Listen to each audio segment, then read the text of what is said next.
we are doing, are we counting for 20 minutes of reading a day? Is that our goal, or more, of course? And Rich will talk to you more about that.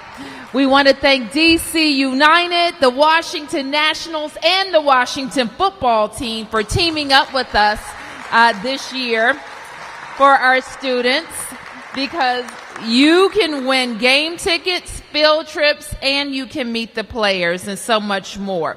So we want to thank Josh Bell from the Washington Nationals. Thank you, Josh, for being here and always making our young people a priority. We also have prizes for getting vaccinated, 12 and older with a parent. We just announced also a $51 Visa gift card for any adult who brings an unvaccinated adult with them to get vaccinated, and you can bring up to 11 people. We're doing those giveaways at 3 locations: at Rise Demonstration Center at St. Elizabeth's, Anacostia High School, and Ron Brown High School. So with that, I want to say thank you and welcome Chairman Mendelson. Give Chairman Mendelson a big round of applause. And we're going to hear a little bit more about the Summer Reading Challenge.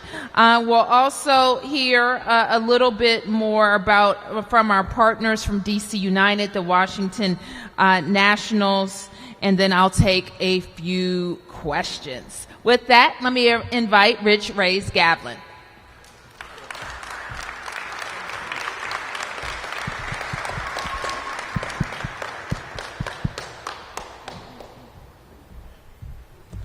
Good morning, everyone. Thank you, Mayor Bowser. I am Rich Reyes-Gavlin. I'm the director of the DC Public Library. It is great being here surrounded by so many colleagues who are focused on getting young people reading and learning and working and playing all summer long. So the mayor mentioned the DC Public Library Summer Challenge Program, and it's a very simple concept. It invites all residents, but especially students, to read 20 minutes, at least 20 minutes, but hopefully more, every single day. And we want to emphasize that we want you to read whatever you want. Every single day, read for the pure and sheer joy of reading, and you can win prizes for doing it. I know that we're surrounded by a lot of strong people today with big muscles like Director Hunter and Josh Bell, but you kids know what the most important muscle in your body is, right? That's right. It's your brain. I'd love to talk about studies about reading and how readers live longer lives, they make more money, they just live generally happier lives. So it is just so important to develop a culture of reading, and the library is here to help you do that. For teenagers specifically this year, we continue a great program that we started last year during the pandemic called Know Your Power, and that is a contest sponsored by the DC Public Library Foundation and PEPCO. And the program encourages teens to express themselves through music, art, photography, and writing, and valuable prizes are available through that program as well. For all residents, not just students, the library is providing a phenomenal new product called Brain Fuse, and that provides everything from live tutoring in English and Spanish to test preparation, to job interview preparation and practice. Moving on, this year we are not only thrilled about our ongoing summer collaboration with the Washington Nationals, which started back in 2014, but also this year with the Washington football team and the Wizards as well. And you'll hear more in a minute about that collaboration. Finally, the library is extremely proud to be supportive of the district's new and exciting partnership with Amira Learning, an artificial intelligence-based reading tutor, the likes of which we've never seen before here in the district. So remember to visit your local library or visit dclibrary.org for more information on all of our great summer programming. And it is now my pleasure to introduce to you Matthew Mugo-Fields from Amira Learning. Thank you.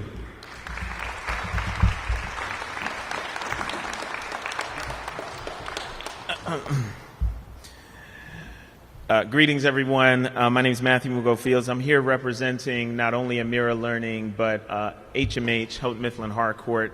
the nation's largest provider of learning technology. I'm a general manager, and in my role, I oversee programs such as Amira Learning. I want to thank Mayor Bowser.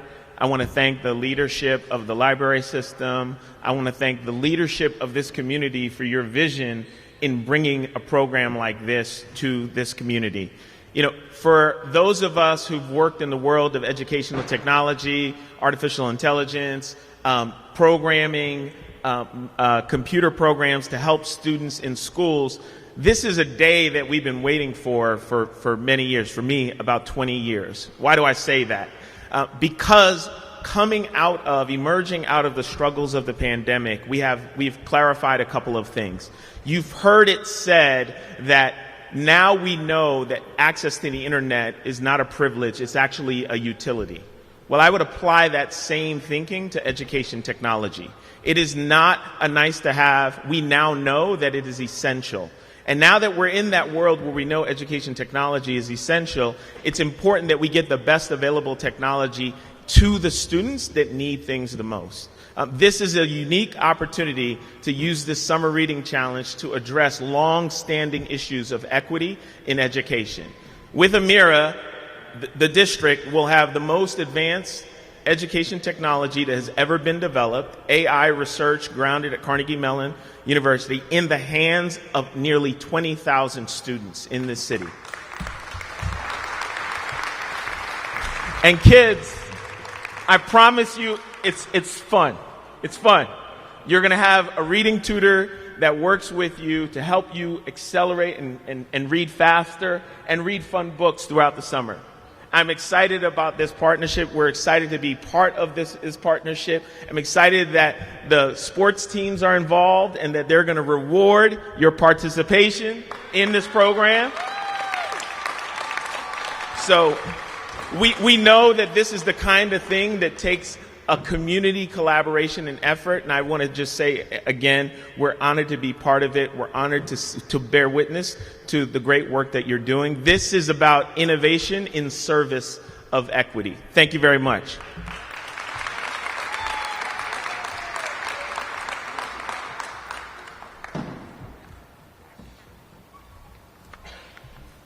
All right, thank you so much. We look forward to this partnership. Now at this time, I'd like to bring to the podium the chairman of the Council of the District of Columbia, Phil Millerson.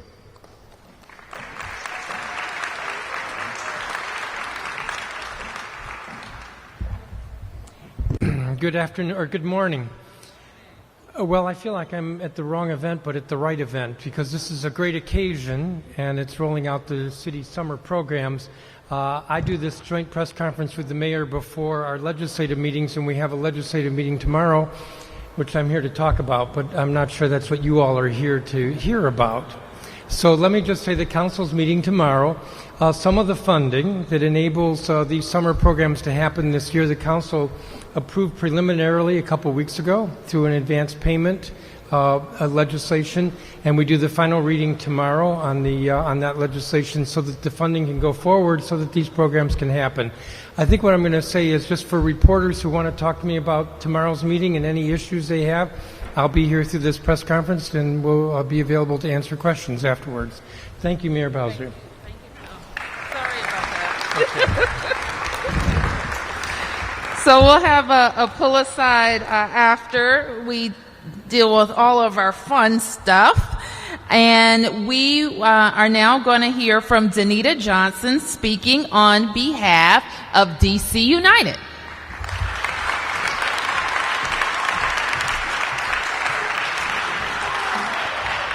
Good morning. I'd like to start by thanking Mayor Muriel Bowser for her continued leadership for our city, as well as the DC Department of Parks and Recreation and the DC Public Library for coming together and welcoming us to participate alongside you on such an important initiative for our city's youth.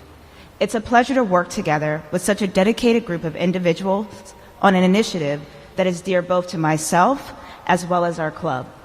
Youth literacy is so critical to both the personal and eventual professional development of the next generation. This has been a focus area of our club for a long time. particularly through our partnership we have with DC Scores and their young poet athletes. The biggest lesson we've learned over the course of this partnership with DC Scores is that when it comes to encouraging children to participate in literacy programs, whether it be summer reading or soccer and poetry, it is essential to make it engaging and, most importantly, fun. This program does exactly that, and we're proud to be able to make it even more fun by providing 2 tickets. You guys hear that? There's free tickets to one of our upcoming DC United matches for all the children that complete this program. Thank you again to our city's leadership, as well as our fellow professional sports teams, the Washington football team, and the Nationals, for allowing us to join on something so important for the next generation of our youth leaders. We look forward to being a part of your summertime adventure. Thank you so much. Well, guys, I know you're going to learn about playing soccer, and in fact, I think there are going to be some drills with ice cream following this press conference. And now we want to talk about baseball in Washington, D.C., and our Washington Nationals. Please welcome Josh Bell.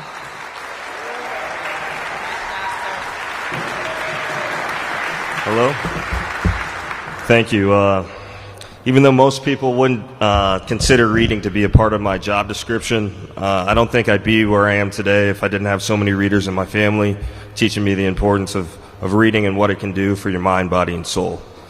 I think reading is really important for personal development, whether it be reading self-help books or biographies of people that you aspire to be like. One of the habits that I started as a kid was keeping books by my bedside and reading before bed. And, you know, here as a professional athlete today, I think it's a lot easier to cool down after games when I can read for 20 or 30 minutes and kind of turn my brain off, switch it away from the game and back into, you know, the normalcy in my house. If you want to be a part of my book club, it's nationals.com/book club. It's books that I'm reading on a monthly basis. I'm really excited for that and for the books that are to come. I was reading a stat that said 20 minutes a day equates to over 1 million words read each year, which is pretty incredible if you think about. And I also have a special gift from Commissioner Robert Vinson. He's allowed me to present a World Series championship ring to one of the athletes here. So here it is.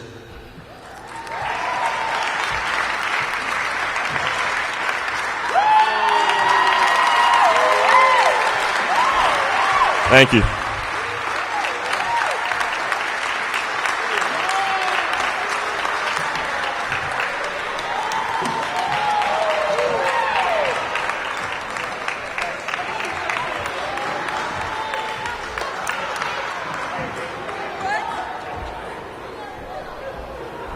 Well, I don't really know what to say now. I think we should all be reading 20 minutes a day before we go to sleep. Listen to Josh Bell. Okay, Director Hunter, I think you're going to take our young people out to the field to do some drills. Are you ready to do some drills? All right, we're going to do some soccer drills. I think there's some people here who know about soccer. And then Chairman Mendelson and I will come to the podium for press questions. Thank you, guys. Thank you, everybody.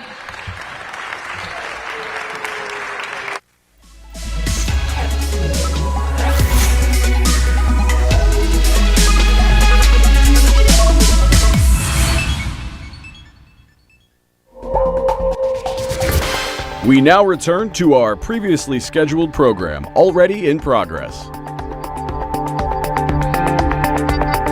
Call 855-363-0333. We're the owners of Little Red Fox in Upper Northwest DC.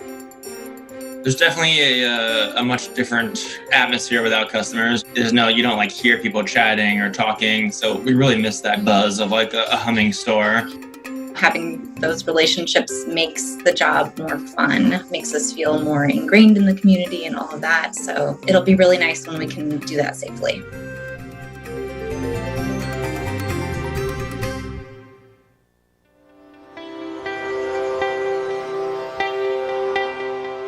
I'm Eric Holder, the former Attorney General of the United States and the chairman of the National Democratic Redistricting Committee.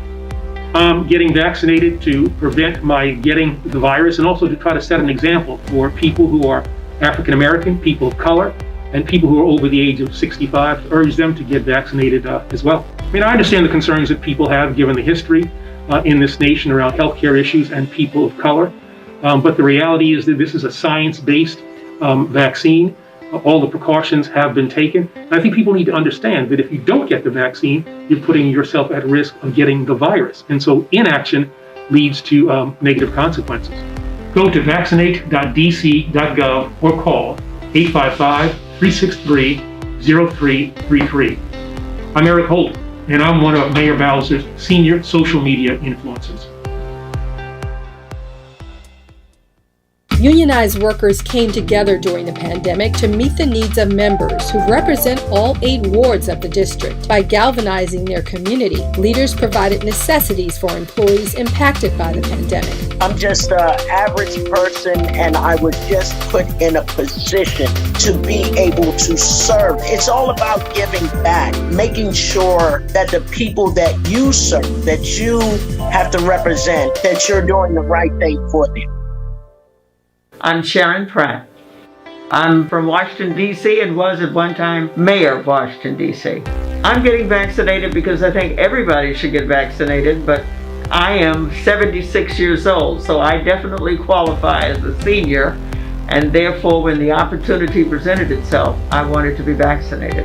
Well, this is a very dangerous dynamic with COVID-19, and this vaccine, having just taken it, really was a little easier to me than a regular flu shot. So, everyone can and must be vaccinated, and we can do that by contacting or going online, going to vaccinate.dc.gov or call 855-363-0333. I am Sharon Pratt, and I'm one of Mayor Muriel Bowser's senior social media influencers. Welcome to this edition of DDOT Direct, an opportunity for us to directly share with you the latest news from the District Department of Transportation. On May 12th, Mayor Muriel Bowser appointed Everett Lott as the new director of DDOT. Lott joined the agency in 2018 as deputy director and has served as interim director since January. Mayor Bowser also announced a $10 million pledge for road safety improvements and traffic enforcement across the city this summer. $5 million of that is targeted to accelerate safety improvements for pedestrians and cyclists at dozens of locations across the district. Thanks to all for making DDOT's inaugural poetry contest such a success. The response was phenomenal. 63 poems submitted, mostly from district residents, but participants span the nation, even from California. Entries were showcased at DC's Oxen Run Park Amphitheater on Arbor Day, and winning prizes included a tree planting at a park or school of choice, a recycled urban wood bench installation at a chosen school or park, and a pop-up arboretum at any DPR park.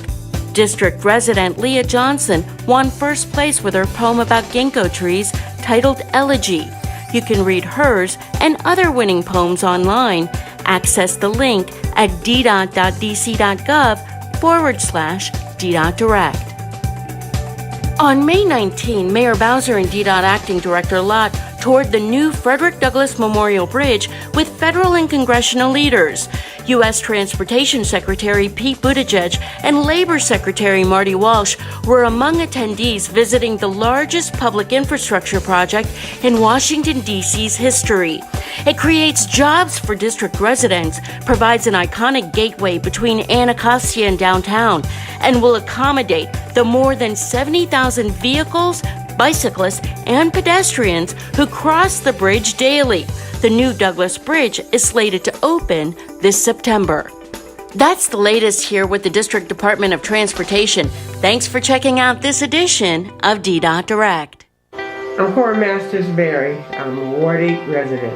I'm getting the vaccination because I want to be protected against COVID, and I'm getting it because it will help me to protect myself, my family, my friends, the community. I'm also getting it because I want to show that my community and my neighbors that I think is safe and that it will be good for all of us to step up and so we can start healing and start saving lives. So you can sign up at vaccinate.dc.gov or you can call 855-363-0333. So I'm Cora Masters-Berry and I'm one of Mayor Bowser's senior social media influencers.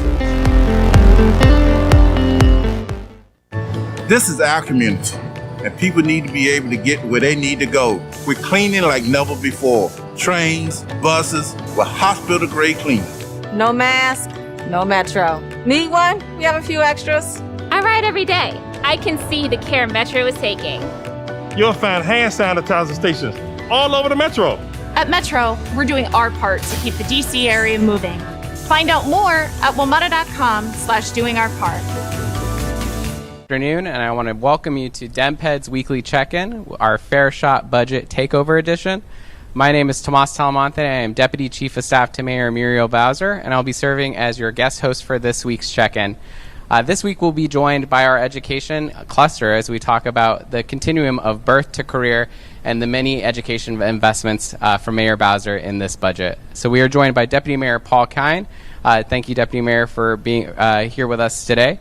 I also want to give a thank you as we are live from Eastern High School, so a special thank you to Principal Saw Brown and Eastern High School for hosting us today. And as you can see, we're in a very special classroom, EMT preparedness classroom, and this just reflects the many ways that Mayor Bowser's education and career job creation budget is thinking about ways that we reimagine our schools and offer school-based workforce supports and training opportunities to our high school students, which we're very excited about highlighting today.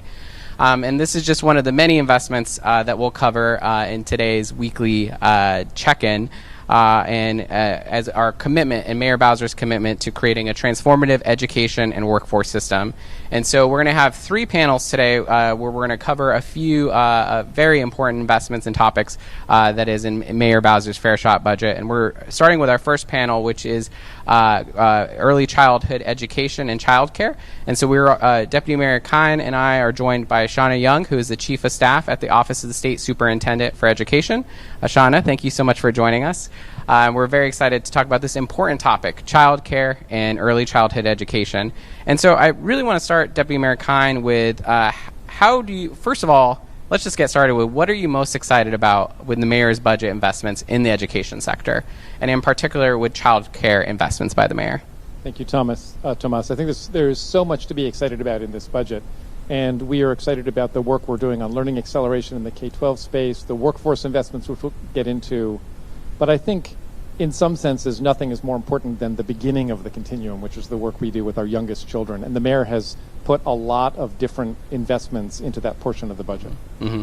And tell me, how will this budget ensure that we can retain childcare staff and ensure that we have the workforce going as DC is open, and we're excited to say DC is open, but as we're getting people back to work, as we're getting them back at their jobs, how does this budget ensure that we're retaining childcare staff and ensuring that we have the workforce we need as we head to recovery? Yeah, thanks for that question, Tomas. We really honor and value the workforce in our early childhood space, and I think it's important for all of us to recall that through the course of the pandemic, many and most of these centers have remained open. The mayor has put into this budget a few different methods of trying to ensure that we retain these workers and respect them, including incentives for 2,000 early child care workers who stay in their job for more than 12 months, who get the credentials that they need. Mm-hmm. We've included scholarship funding to help our early child care workers get the credentials that will help support their work. And lastly, on the workforce front, we've included in the mayor's budget, the mayor's included $18.5 million in a pay pilot to ensure that we are paying our early child care workforce what they need in order to sustain themselves and their families. That is important and historic investment from the mayor as we get back on the path of recovery and reopening here in the district. And Shauna, I want to go to you next because DC has been a leader in the early childhood care childhood space. in early childhood education space for years. And so can you talk a little bit about how DC has been, how we've been a leader in that, and what are some of what you're looking forward to in this budget that continues us on that track? Thanks, Tomas. Yes, we're very lucky in the district to have significant investments and uptake for our early childhood system. As you know, we're lucky to have a mixed delivery system in DC for childcare, which means for our children ages 0 to 5, they're served by nearly 480 private childcare providers, as well as our schools who serve pre-K and grades in ages 3 and 4. And so we are actually leading the nation, according to the National Institute for Early Education Research, in both access to childcare for and access to pre-K 3 and access to pre-K 4, as well as investment per capita for those children. So we're really excited about that, but we also know that investment in childcare begins at birth through the love and care that our childcare providers are providing those children. And so we've focused over the past several years in the Bowser administration investing in quality, access, and affordability for our families and for our childcare. And that means in the Mayor Bowser's Fair Shot budget, we have investments of an additional approximately $68 million, $185 million total, in additional funding to increase high-quality, affordable childcare, as well as the incentives that the deputy mayor suggested. We've also continued those investments throughout the pandemic for relief and recovery efforts with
formation, and we'll sing a song while that is happening.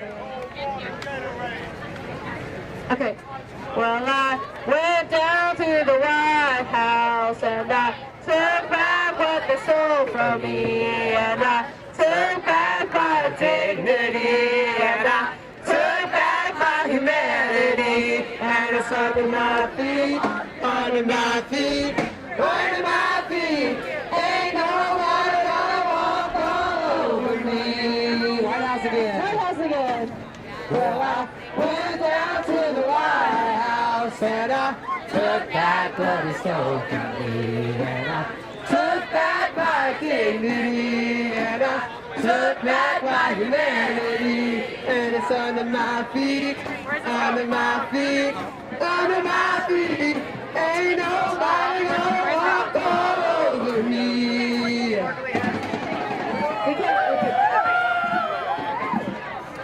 Which side are you on now? Which side are you on? Which side are you on now? Which side are you on? Which side are you on now? Which side are you on? Storm surge and fires burn, but we don't hear them. 'Cause prosecutors keep paying you. There's a way on you at all. There's a way on you at all. There's a way on you at all. There's a way on you at all. There's a way on you at all. Which side are you on? Which side are you on? Which side are you on now? Which side are you on? Corporations raise you up, but we can't make you fall. There's a way on you at all. There's a way on you at all. There's a way on you at all. There's a way on you at all. There's a way on you at all.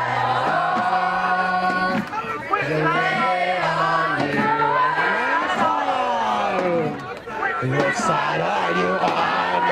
Which side are you on? Which side are you on now? Which side are you on? Which side are you on now? Which side are you on? Which side are you on now? Which side are you on?